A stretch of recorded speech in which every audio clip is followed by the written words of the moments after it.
In April 2010, the Deepwater Horizon, a BP-leased oil rig, exploded and sank in the Gulf of Mexico, beginning what would become the largest offshore oil spill in U.S. history. In the end, the federal government would estimate that BP's runaway well would release over 5 million barrels, an average of more than 50,000 barrels per day. At the beginning of the spill, however, both BP and the Coast Guard struggled to gauge the size of the leak. While BP believes, and we believed, and established a 1,000 barrel per day estimate of what is leaking from the well, NOAA experts believe the output can be as much as 5,000 barrels. Today, more than a year after the spill was stopped, questions remain about BP's efforts to estimate the size of the leak. During the spill, BP claimed that it was impossible to measure the leak directly and maintained that its best estimate of the flow from the well was between 1,000 and 5,000 barrels per day. When we had the initial data, it's highly uncertain. As I described, there's no way to put a meter on this flow rate.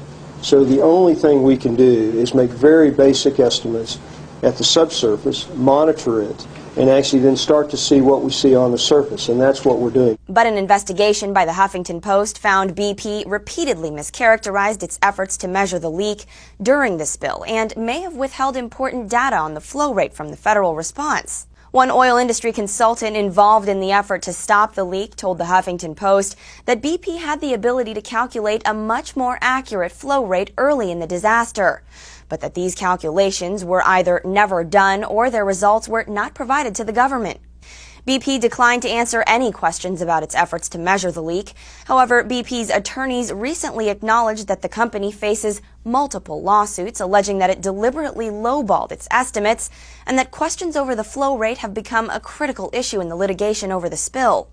The Huffington Post has also learned that the Department of Justice is actively investigating whether BP officials may have committed criminal offenses by making false statements of withholding information from the government about the size of the spill. Stephen Wehrle, a professor of engineering at Purdue University who challenged BP's estimates of the size of the leak during the spill, confirmed that he is providing expert assistance to the Justice Department probe.